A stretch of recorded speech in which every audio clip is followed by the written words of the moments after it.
الله الرحمن الرحيم. الحمد لله رب العالمين، والصلاة والسلام على أشرف الأنبياء والمرسلين نبينا محمد وعلى آله وصحبه أجمعين، أما بعد.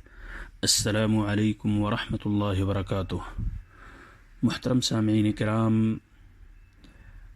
آج کے اس درس میں 40 کی 10ویں حدیث سے فوائد و مستنبط احکام آپ کے سامنے ذکر کیے جا رہے ہیں.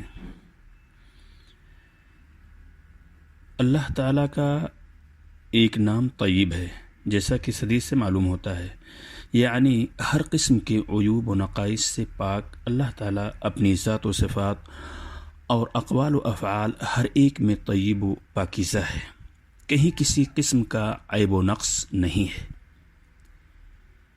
وہیں یہ بھی معلوم ہوتا ہے کہ اللہ تبارک تعالیٰ صرف پاکیزہ چیزیں ہی قبول فرماتا ہے.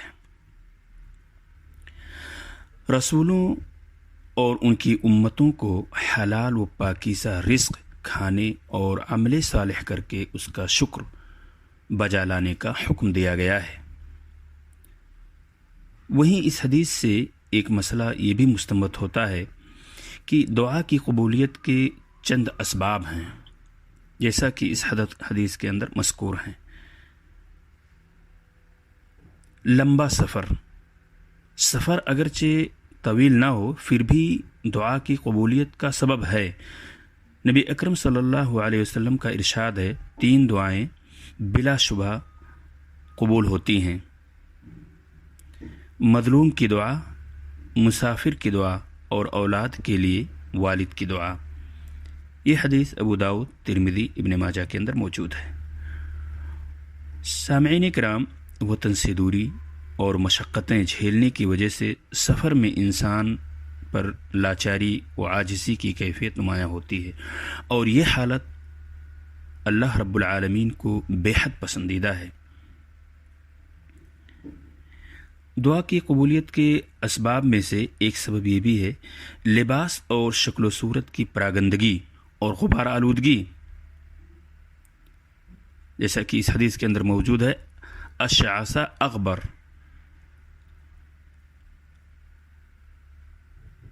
دعا کی قبولیت کے اسباب میں سے ایک اہم سبب یہ بھی ہے کہ آسمان کی طرف اپنے دونوں ہاتھوں کو اٹھانا. رسول اللہ صلی اللہ علیہ وسلم فرماتے ہیں، اور یہ روایت آپ کو ترمذی و ابن ماجہ کے اندر ملے گی. اللہ کے رسول فرماتے ہیں، اللہ تعالیٰ بہت حیادار اور نہایت کریم و داتا ہے. جب بندہ اپنے دونوں ہاتھوں کو اٹھاتا ہے تو اللہ کو انہیں خالی اور نامراد واپس کرنے سے حیا آتی ہے. معزز سامعین کرام، اللہ کے اسماء و صفات کا وسیلہ حدیث میں وہ شخص یا رب کہہ کر اللہ کی ربوبیت کا وسیلہ دے رہا ہے. تو اللہ کے اسماء و صفات کا وسیلہ دینا، جیسا کہ اس شخص نے یا رب کہہ کر اللہ کی ربوبیت کا وسیلہ لے رہا ہے، اللہ عز و جل کا ارشاد ہے، وَلِلَّهِ الْأَسْمَاءُ الْحُسْنَى فَادْعُوهُ بِهَا، سورۃ الاعراف آیت نمبر 180. اور اچھے نام تو اللہ ہی کے ہیں، سو ان ناموں کے واسطہ سے اللہ سے دعا کرو.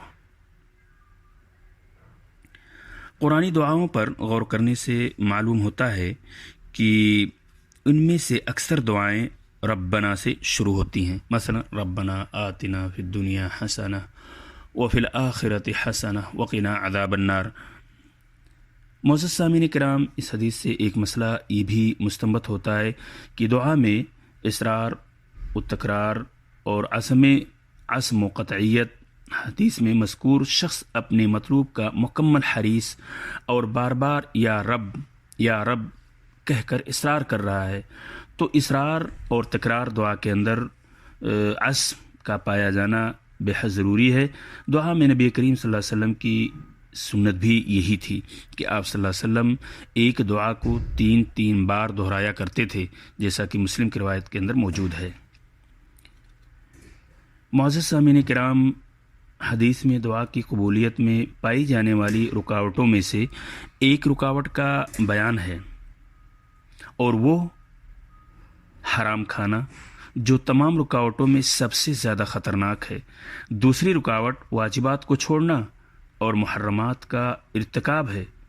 تیسری رکاوٹ قبولیت میں جلد بازی کرنا اور یہ کہنا ہے کہ میں نے دعا کی اور میری دعا قبول نہ ہوئی. چوتھی رکاوٹ گناہ یا رشتے توڑنے کی دعا کرنا. سامعین کرام، واضح ہے کہ دعا کی قبولیت صرف یہی نہیں کہ بندہ جو کچھ مانگ رہا ہے اسے بعین ہی وہ چیز مل ہی جائے، بلکہ اس کے دوسرے بھی انداز ہیں جو حدیث میں ذکر کیے گئے ہیں. جیسا کہ ترمذی کی روایت کے اندر موجود ہے، اللہ کے رسول صلی اللہ علیہ وسلم فرماتے ہیں، زمین پر جب کوئی مسلمان اللہ تعالیٰ سے دعا کرتا ہے تو اللہ تعالیٰ اسے وہ چیز یا تو بعین ہی عطا فرما دیتے ہیں یا اسی جیسی کوئی مصیبت ٹال دیتے ہیں، بشرطے کہ اس نے گناہ یا قطع رحمی کی دعا نہ کی ہو. ایک شخص نے کہا تب تو ہم بہت دعا کریں گے. آپ صلی اللہ علیہ وسلم نے فرمایا اللہ بہت دینے والا ہے. یہ چیز ترمذی کے اندر موجود ہے. سامعین کرام، مستدرک حاکم کی روایت میں قبولیت کا ایک اور انداز مروی ہے، وہ یہ کہ اگر یہ دونوں چیزیں بھی حاصل نہ ہوئیں تو اللہ تعالیٰ اسے اسی جیسا اجر و ثواب کا ذخیرہ فرما دیتا ہے. اللہ تعالیٰ سے دعا ہے کہ اللہ تعالیٰ ہم سب کو حلال کمانے کی توفیق اور حرام کی کسب سے دور رکھے. آمین. السلام علیکم ورحمۃ اللہ وبرکاتہ.